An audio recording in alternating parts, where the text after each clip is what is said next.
Aloha, and welcome to the premiere of Out and About, a monthly news magazine covering the gay, lesbian, and bisexual community. I'm Victor Kawainui. And I'm Kayla Cantor, and we'll be your host for the evening. We'd like to start off by saying that this is a show for anyone who wants to learn about the diverse activities and personalities that make up our community. Each month we'll be reporting on local, national, and international events, arts and entertainment, sports, politics, health and science. We'll also have profiles of people who are out and about. If you have any questions or comments, or would like to work on the show, give us a call at 737-6982. We're here to inform and entertain. So let's get started. Tonight's show begins with a look at Coming Out Week 1993. What are the pleasures and terrors of spring cleaning? A recent art exhibition by students, faculty, and alumni of the University of Hawaii Art Department who identify as lesbian, gay, or bisexual explored the question.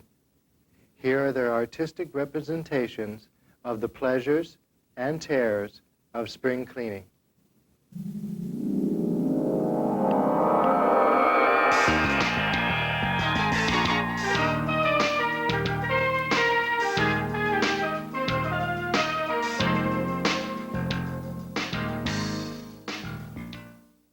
It's not as though the art department is visibly homophobic or anything, but it's something that we don't talk about because we think we're all liberal. So I thought that let's test it and see if that is indeed true. And I've gotten tremendous support for it. So hopefully we can continue this, not here, but citywide. It's also brought up a lot of really interesting questions and dialogue that I didn't really anticipate. So it's becoming increasingly interesting.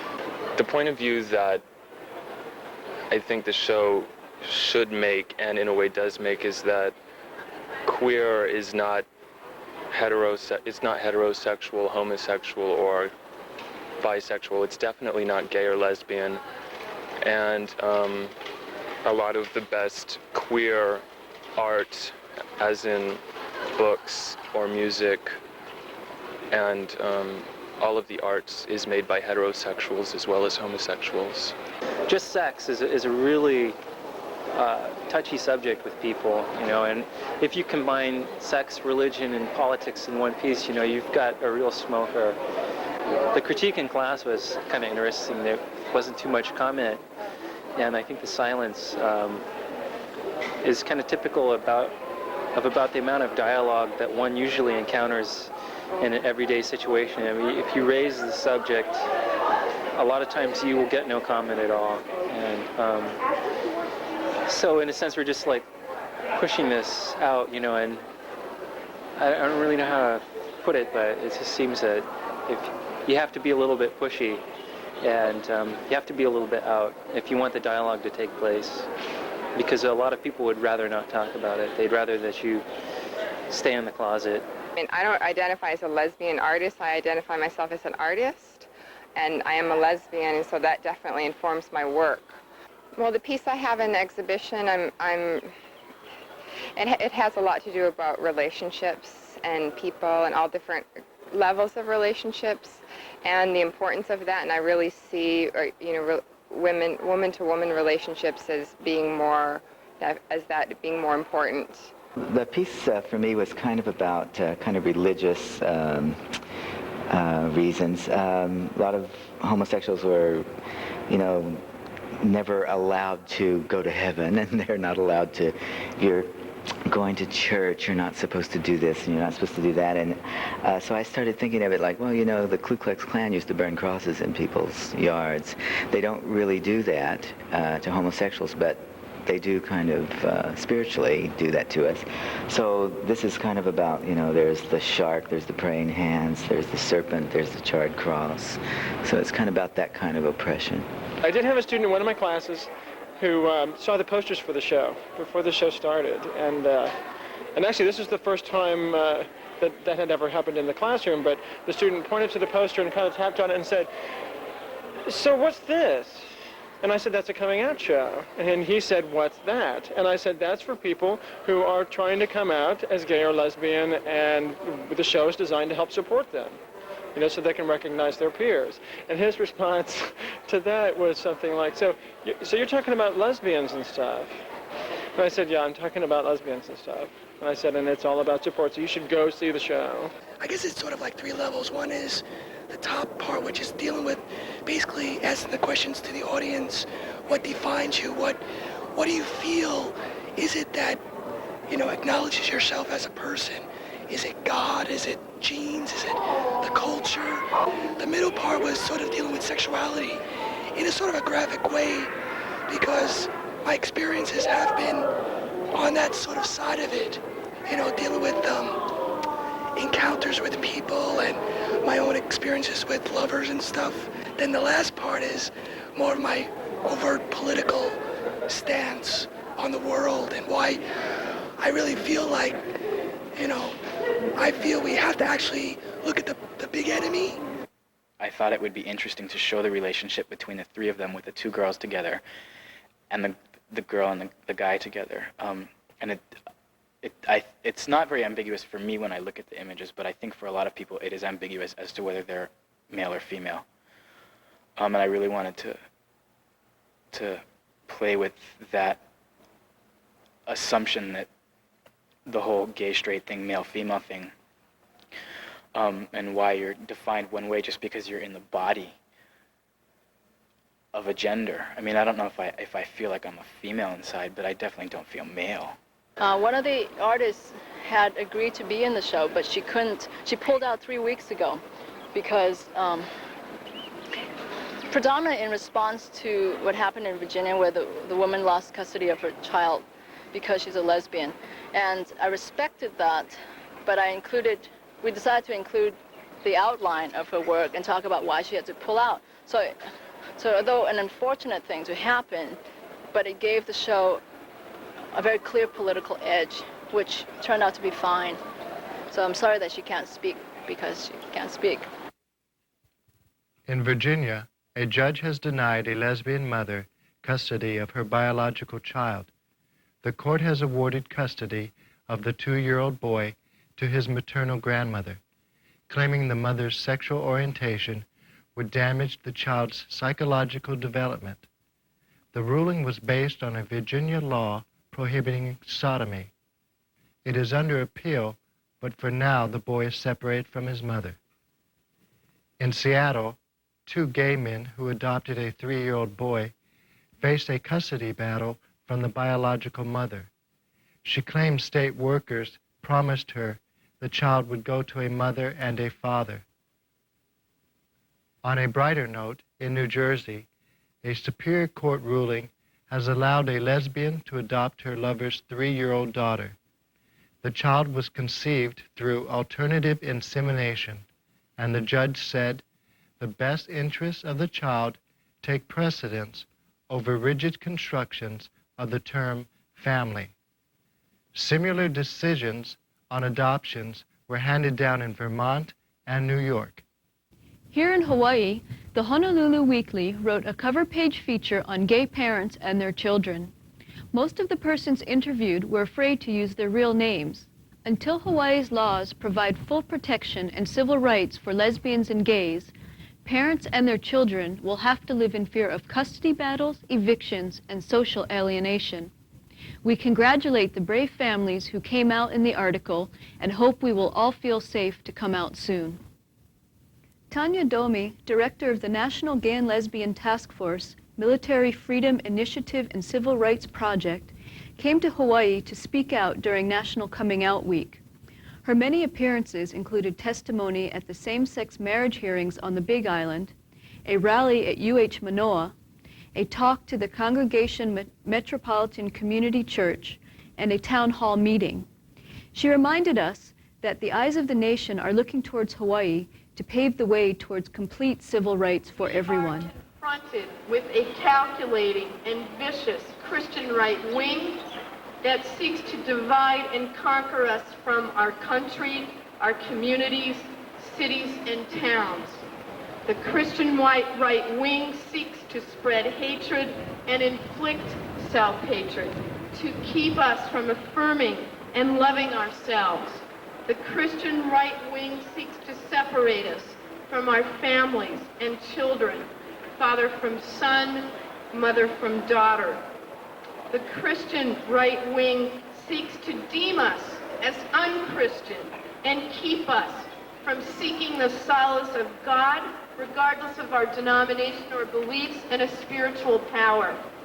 The Christian right wing seeks to separate and divide us from each other in the movement.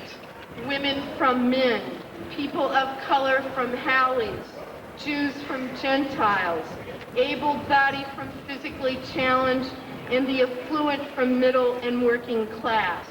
Their mission is to strip us of our humanity and destroy us in the name of God. Today, Hawaii, they come for you. Do not take them lightly. Go to Colorado.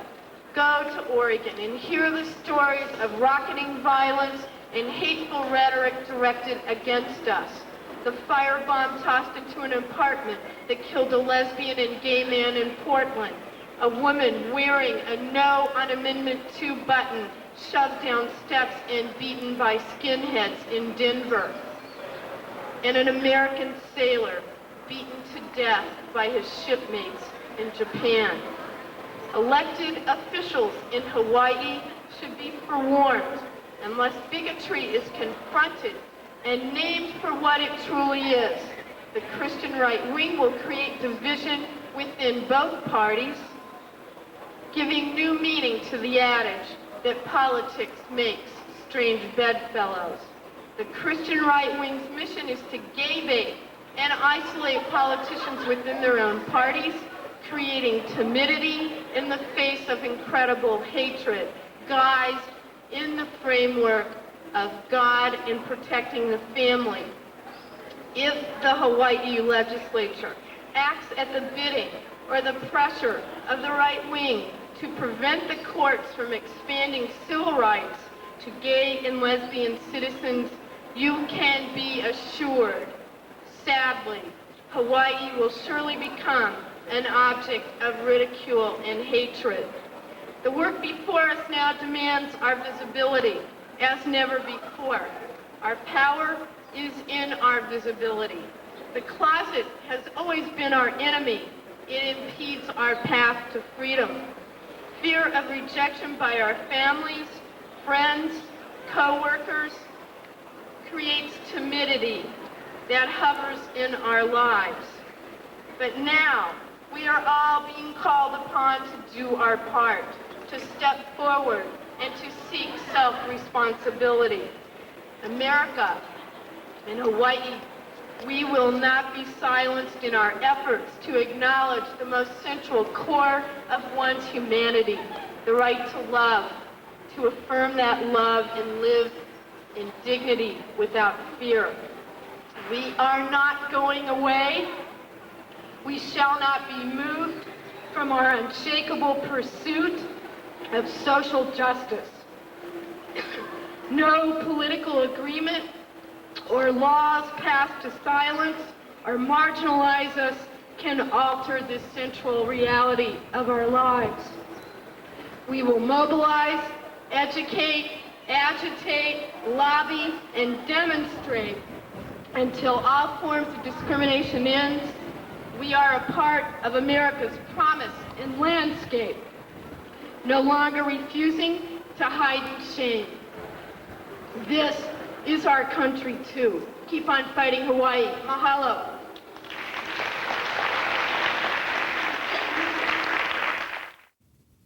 Coming Out Week culminated in a benefit concert of Hoapili and friends at the Pineapple Playhouse. Her new CD, Simply Hoapili, featured original compositions in Hawaiian and English, as well as traditional Hawaiian songs. It is indeed a privilege and an honor for me to be up here on stage with Hoapili, and I'd like to thank her for asking me to celebrate with you this release of your latest work and congratulate you as well. You know, when any artist does a piece of work like Hoapili has done and shares their art with us, that is a major accomplishment. And don't you think it's appropriate that being the end of coming out, we could come out? Congratulations. Indeed.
According to a U.S. News magazine poll, Americans' opinions about homosexuality are shaped by media, religion, family, or personal acquaintances. 53% of Americans say they know a gay person and are more accepting of gay rights. 43% of Americans say they do not know a gay person and are less accepting of gay rights. When someone knows a gay person, their attitudes are positively influenced. More proof that it is important to come out to family, friends, and co-workers.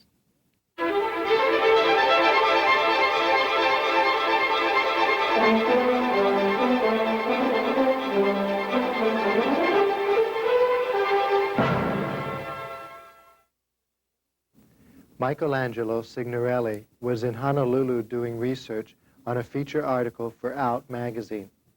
Out and About met him on the rooftop of Hotel Honolulu for a late afternoon chat. So what brings you to Hawaii? Well, I'm here writing a story about the whole issue of gay marriage.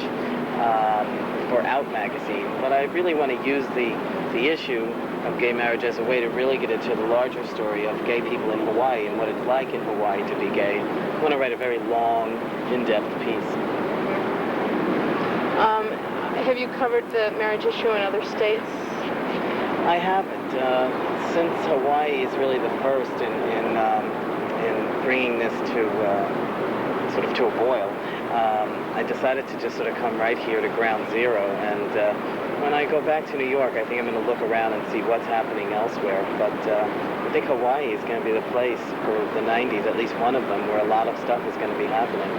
Well, we were in Washington for the march in April, and at the marriage ceremony there were two men from Washington, D.C., who said, we're going to be the first ones to get the law passed. And there was never even any mention of Hawaii. I'm amazed a lot of times as to why people don't look at Hawaii as part of the United States. I mean, when so much goes on that obviously affects the entire country from here, maybe this in fact will be the issue in the gay community at least, that will make everyone say, hey, you know, Hawaii has been a leader on many issues, women's rights included. So, I mean, we really should be looking to Hawaii for starting things, because it does start things. So let's talk about your book a little bit. Why did you write it, and how long did you work on it? Well, I wrote Queer in America because I really felt that we were at such a sort of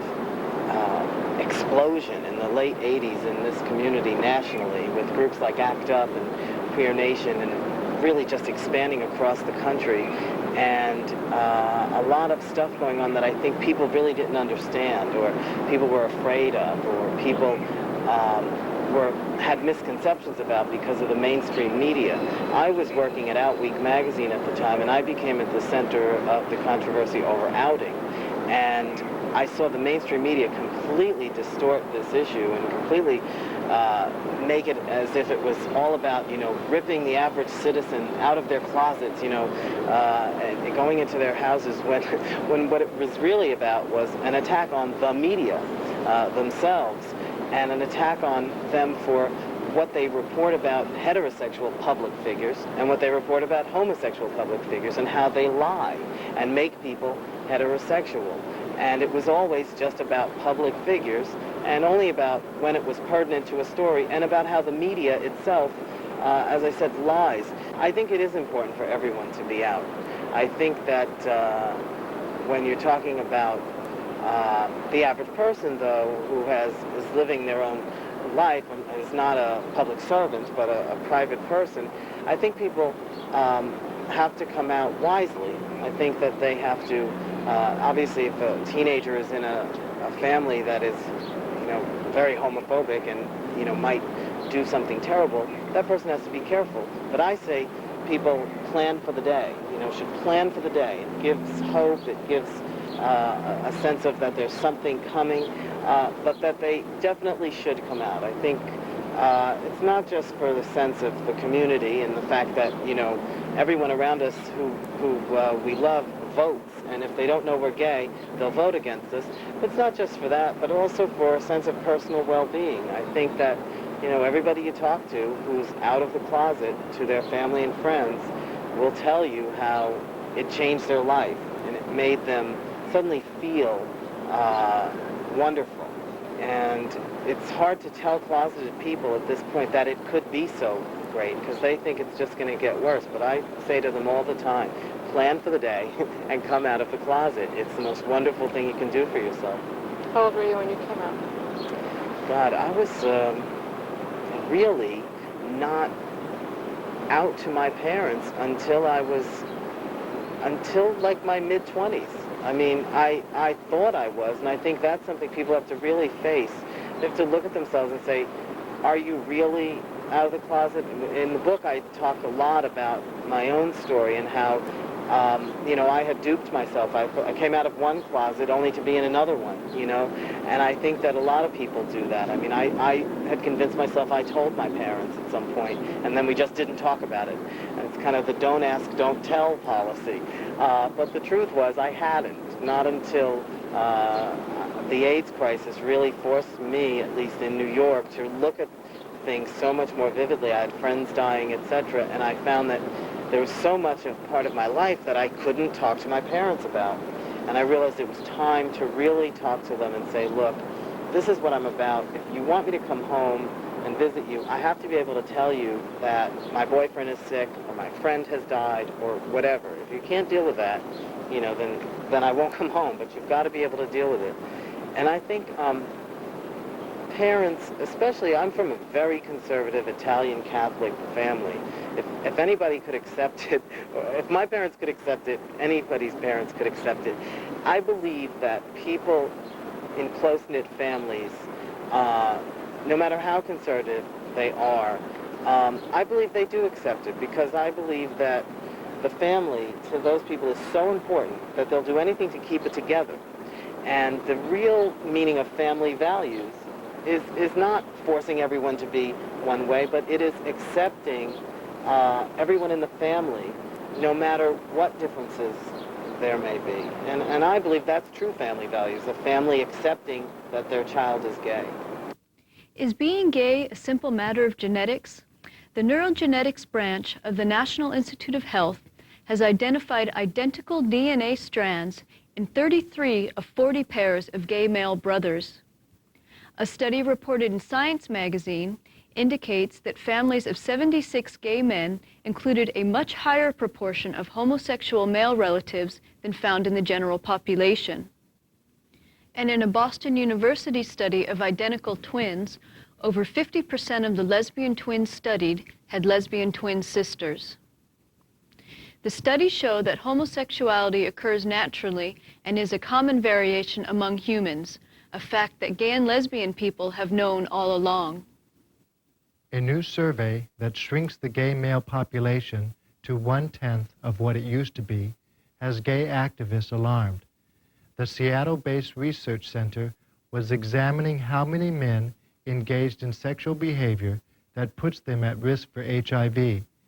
The 1% results for homosexual activity are questionable because most people are reluctant to discuss intimate behaviors with clipboard-bearing strangers. Larry Kramer, co-founder of ACT UP, says democracy is all about proving you have the numbers, and the more you have, the more likely you'll get your due. I don't know if you saw the front page of the New York Times today, but there's another sex survey out.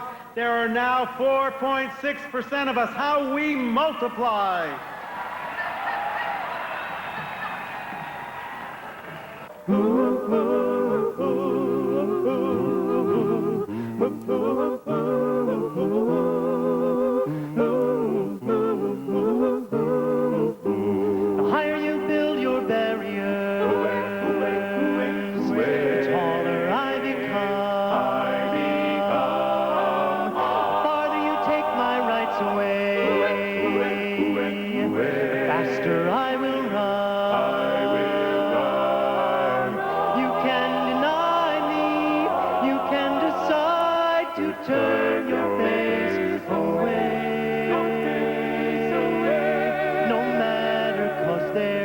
Something inside so strong.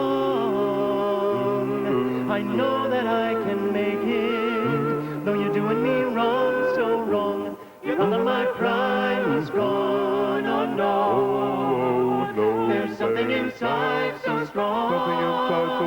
Whoa, whoa, something inside so strong.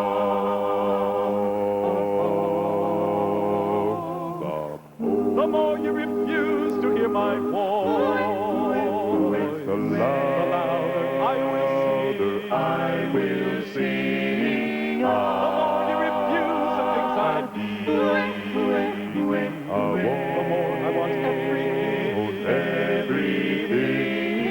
Deny my place in time you squander wealth that's mine. My light will shine so brightly it will blind you.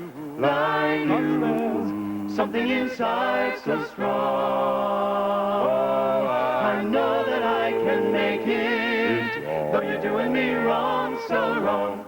You thought that my pride was gone, oh no. There's something inside so strong. Whoa.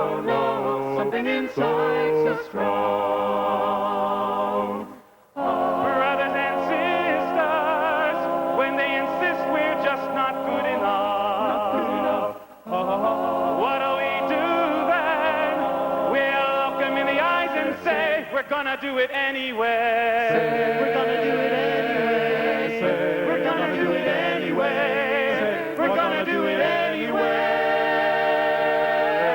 'Cause there's something inside so strong. Oh, I know that I can make it. Though you're doing me wrong, so wrong. You thought that my pride was gone. Oh no. There's something inside so strong. Whoa, something inside so strong. Something inside. Something inside.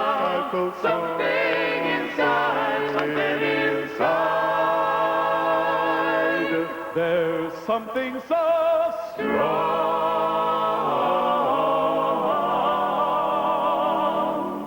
It's so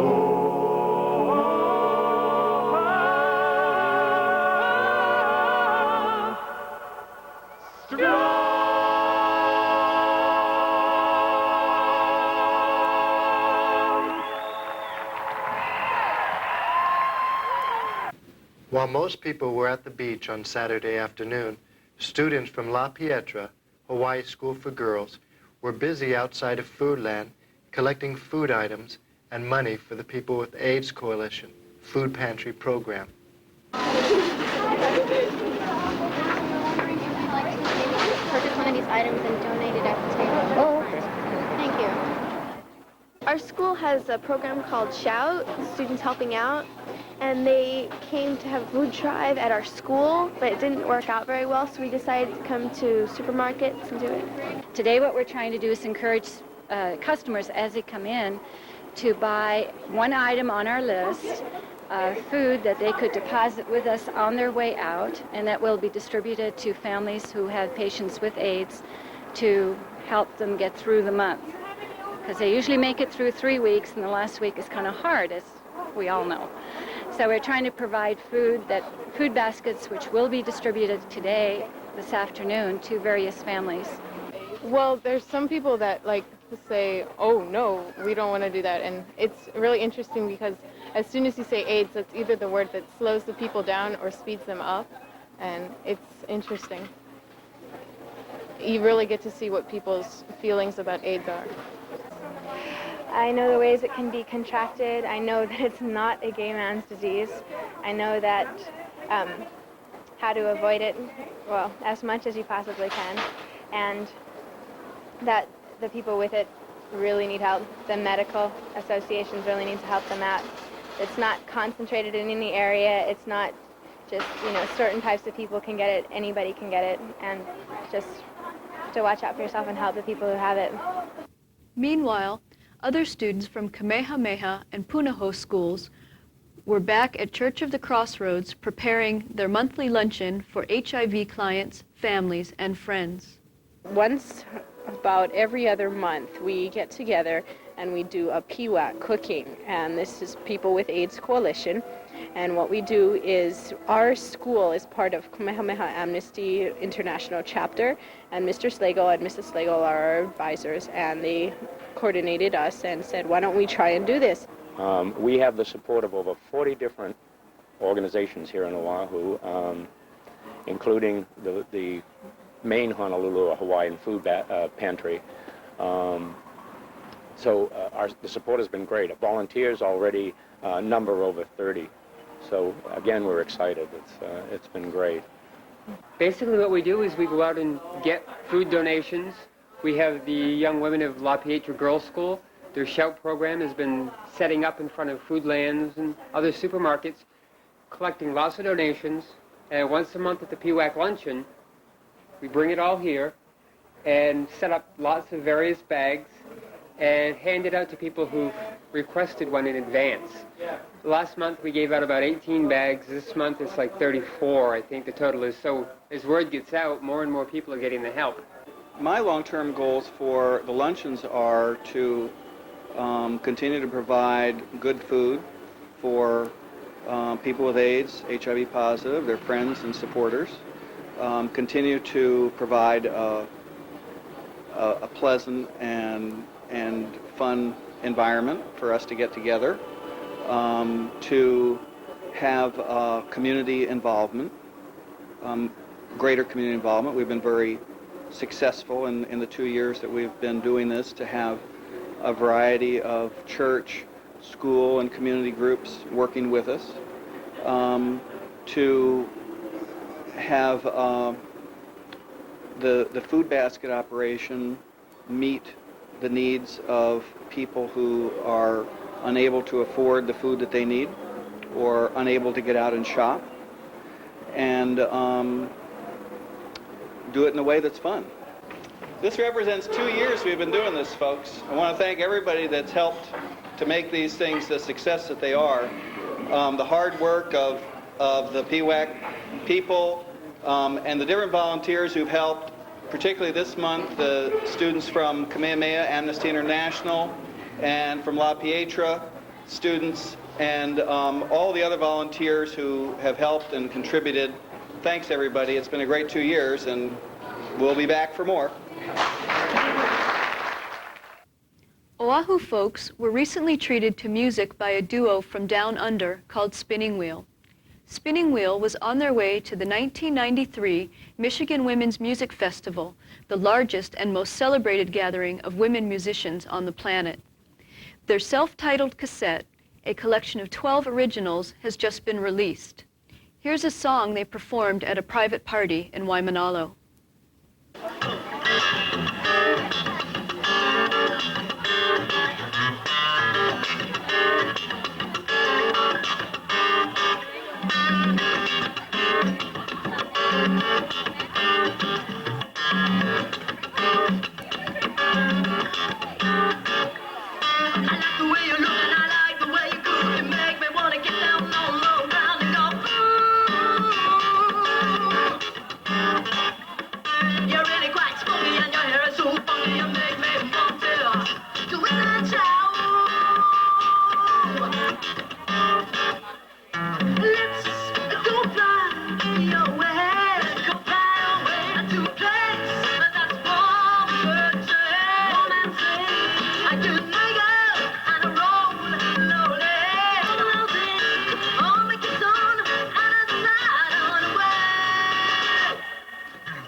I like the way you kiss, it makes my heart a beat. You make me want to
And what's happening in Hollywood these days?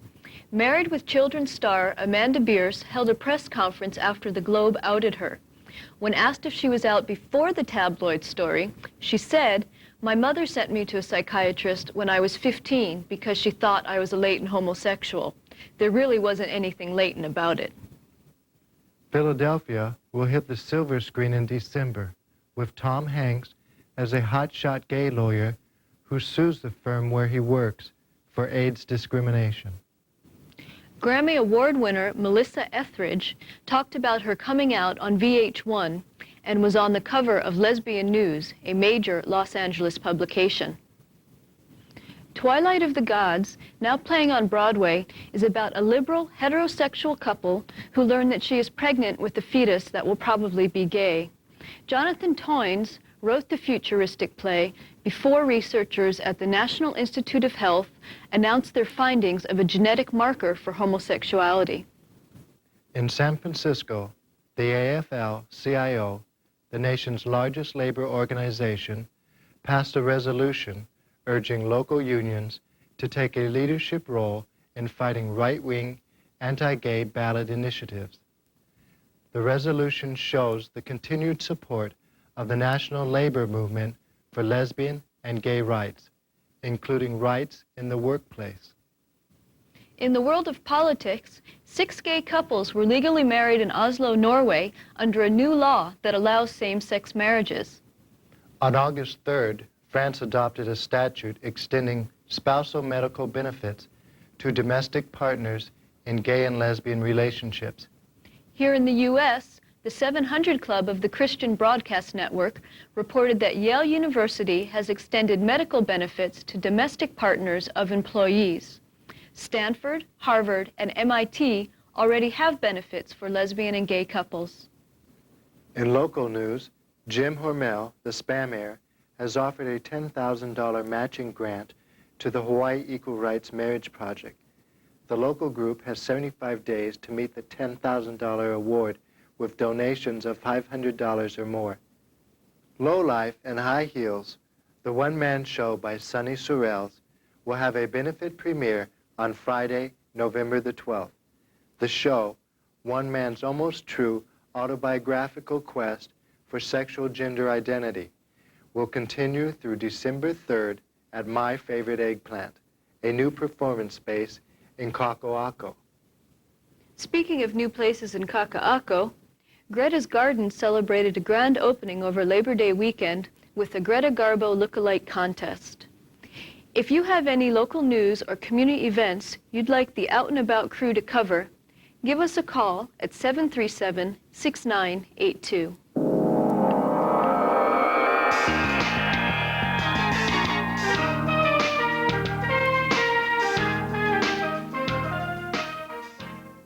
I don't see any compelling interest to prevent two people of the same gender from joining into, shall I say, a lifetime commitment, although marriage doesn't seem to be such a lifetime commitment as it once used to be. Doesn't seem to me that there's any reason why they can't do that. It doesn't bother me. I'm opposed to gay marriage. I feel marriage is supposed to be between man and woman, not men to men or women to women. That's my opinion. I'm in favor of it. I think that it should be happening, and I think it should be easy for people to become legally married in any state that they want to be in. I'm glad that things are working out the way they are in Hawaii. I still believe that people shouldn't be discriminated against, period. You know, I mean, it's an ideal that I hold true. And I do have homophobic fears, you know. I mean, there are things that I am concerned about regarding lesbians and gays that I don't like. But so what? I mean, any other group, same thing, you know. I mean, Japanese, certain things I don't like. Chinese, which I am, there's a lot of things I don't like about it. You know, any group, there are things you like and there are things you don't like. So what? The American dream is to get married and to have a home with the white picket fence. We have been indoctrinated at a very young age that this traditional value is what Americans should strive for. We decided that we wanted to make our relationship more meaningful, and we decided to apply for a marriage license with the state of Hawaii. And we were naturally denied the license, and consequently we approached Dan Foley to represent us in this civil rights suit. All we're looking for is equal rights. We're not looking for any special rights. And we're doing it because we love each other, just like any other two people that want to get married. Want to get married because they love each other, and that's what we're doing. I come from a family of 10 kids. Both my parents are still alive, and they're both for it. They're 100% behind us. So is the rest of my family. We're a really close family, and they're happy of what's going on. My dad watches the TV for whatever he sees in us, and he tries, like when it first came out, he says he waited by the phone the day the newspaper came out with front page, and he waited by the phone to see if anyone would call with a negative thing, and no one did. There's 200 laws in this state that we don't have equal access to if we can't get married, and they're not even contracts that we can make. Like there's no way I can go to a lawyer and say, I'd like to make a contract that says if I ever do something wrong, Genora does not have to testify against me in a court of law. You can't make that kind of contract unless you're married. When all of these religious people were saying that it is not something that our founding fathers would have wanted, but little do they understand or realize that they didn't find this country, they stole this country. So I guess as Americans, we all have to defend our own rights, and unfortunately, gay rights is something that we always I think it's one of the last things that we have to bring into the limelight and pay more attention to. Isn't it amazing how something can be so wrong for so long and we don't know it, and then all of a sudden we understand that it was wrong and everything changes. Our Supreme Court had never before considered a gay rights case. So I felt very comfortable, if we don't get marriage, something good will come from this case in the area of privacy, due process, equal protection. We'll get something. But at oral argument, for the first time since I've been involved, I realized we may get what we're asking for, because the questions and comments from a number of judges were very good. And we knew the lower court judge had erred, and we could get him reversed, at least on procedural matters. But then came May 5 of this year, when the court issued its decision. The plurality held that denying a same-sex couple a marriage license was sex discrimination under the state constitution. And it made an analogy with miscegenation cases. The United States Supreme Court in 1967 had overturned the miscegenation law out of Virginia, the law that prohibited opposite races from marrying. And the argument of the government of Virginia, as well as some other states that had those laws, was this is no discrimination based on race. We treat races the same way. We tell each race they can't marry a member of the opposite race. Therefore, this is equal protection. And our court said, for the very reason the United States Supreme Court overturned the miscegenation law in 1967, is the very reason why we should find sex discrimination here, because the same thing is happening. You're telling a person of one sex they can't marry a member of their same sex. This is an emotional and controversial issue, and the legislature will carefully consider all viewpoints before making any decisions. It is our sincere hope that holding these hearings statewide will provide the committee with the information direction and resolution needed to act in the best interests of the people of Hawaii in the next legislative session. Now, let me make it very clear here that our Hawaii Supreme Court, and not the legislature, has recently made a momentous decision that can have a tremendous impact, not only of the people of Hawaii, but on those residing in the other 49 states as well. Article 1, Section 5 of the Hawaii State Constitution states in part that no person shall be denied the equal protection of the law, nor be denied the enjoyment of the person's civil rights, or be discriminated against in the exercise thereof because of race, religion, sex, or ancestry. The Hawaii Supreme Court ruled that prohibiting same-sex marriage constitutes discrimination on the basis of sex. Now, consequently, our state may be the first in the nation to allow same-sex marriage unless the Attorney General's office demonstrates a compelling state interest in denying couples of the same sex the right to marry. Now, since marriages performed in one state have traditionally been recognized by all states, a final court decision in favor of same-sex marriage will have nationwide implications. It is only right that the citizens of Hawaii should have the opportunity to express their opinions on this issue. I am a member of Namamo o Hawaiʻi, gay and lesbian students group at the University of Hawaii. We are of Hawaiian ancestry, and all of us live a gay lifestyle. And we feel it is our role today to share with you that in addition to the historical oppression that we have experienced as the Hawaiian people, that we also feel the additional pain of being discriminated against because of our sexual orientation. However, our Hawaiianness has conditioned us to struggle for what is rightfully our place in society and to pursue the building of a nation that will be just for all peoples, and we support same-sex marriage. Here in Hawaii, with our long and glorious tradition of aloha and tolerance, we should be ready to set an example of ohana and love. Here, where there are no majorities, where we are all minorities, we must be careful of the rights of this particular minority. We must remember that polygamy and slavery have been defended throughout history as being according to the Word of God given. There are many things more definitive of me than my sexual orientation. I'm a poet, an athlete, a music lover. I'm a conservationist. I'm a teacher.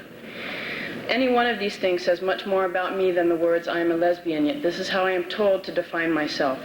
Do you think it says anything much to say he's heterosexual or she's a straight woman? Of course not. And yet, if you were gay or lesbian, you would have to define yourself strictly on those terms. You would resent those limitations on your sense of self and on your possibilities in the world. You would feel frustration, confusion, and anger when images of strip bars, prostitutes, and sex trips to the Philippines were portrayed over and over again as your heterosexual lifestyle. As we walked this morning to the waiting line outside, a gentleman came up to my son and I and offered us one of the round badges that said no, and we said no thank you, that we'll be testifying in favor of same-sex marriages. And then I proceeded to introduce my son to this gentleman, and his reply was, "May God forgive you." And I feel in that statement violence was done to my son as well as to our family. And so I asked you to support Hawaii's recognition of our relationship as a marriage. Of course, even without this legal recognition, Ty and I will continue to provide a home for our son and each other that is filled with love and nurturance, and may from time to time have to be a refuge against such statements as we heard this morning, that treat us as somehow as less than what we are, which is a family. Still, if our community, as represented by its institutions, does not acknowledge our relationship as a marriage, then our family becomes diminished in the community's eyes. In our courts and state agencies, and even in our son's school, we will continue to be seen and treated as less than a family. Ty and I as less than parents and fathers, and Tan as less than our son. I understand that people feel that it is not accepting based on the Word of God. But my understanding is that church and state are separate. The court system needs to realize that my civil rights and needs to discontinue the abolishment of my dreams. In no way Am I requesting special rights because of my sexuality and my sexual orientation? I am simply asking for the right to dream of a house where my life, my children can play, and where my wife can live together and be happy. I hope the legislature does not put themselves in the position of interfering with decisions to be made by the courts of the state of Hawaii. If the legislature started interfering with courts as the courts are deliberating, it would definitely be contrary to the separation of powers inherent in our state's constitution.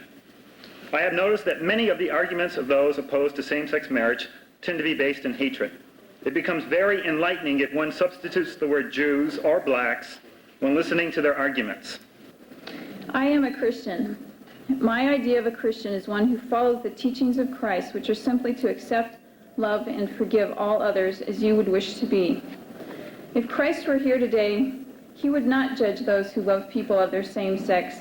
He would not care who it is that one loves, but only that one does love. I am born gay, and I would like the choice of marriage. Thank you. All I can say is I wish I had time to let you know me and Joan. And we're very close with our family, our church. We're spiritual people. We're healthy. We're good. You don't need to be afraid of us. We don't go after children. We've never been attracted to children or men or trees or dogs. I will continue to do all I can in my lifetime to see it to it that my son, who is also gay and living with a longtime companion, can have the same benefits and privileges his brothers enjoy by just being born heterosexual. I'd like to begin by telling a story about a woman who called the police department one night. She said, come quickly, the man next door is exposing himself. So the police come over, they're very efficient, and they can't see anything next door except the top of a shower curtain. And the woman says, you're not doing this right. If you stand on top of the table and lean way over, you can see, man, he's naked, he's in the shower, do something. A lot of folks are standing on tabletops these days, peering into lives of people who are a little different from themselves. Who are we to judge the quality of other people's lives or the quality or rightness of their love? This is a very exciting moment in history. I mean, Hawaii is on the leading edge of civil rights in the United States of America. That will not likely happen again in the next century, maybe the century after that. And the question before you, your committee, and the Hawaii legislature for the next coming session is, where will history judge you? On one side of history, we have rule by monarch. On the other side, the Declaration of Independence. On one side of history, we have slavery. On the other side, we have the 13th, 14th, and 15th Amendments to the United States Constitution, which freed the slaves. On one side, the decision lies before you. We have a Hawaii anti-gay constitutional amendment. And on the other side, we have equality for loving monogamous relationships. I ask you to search your hearts and your minds and do the right thing. Thank you for tuning in tonight, and we hope you've enjoyed tonight's show. If you have any questions or comments, please contact us at 737-6982. I'm Victor Kauainui. And I'm Kayla Cantor. Aloha. Aloha.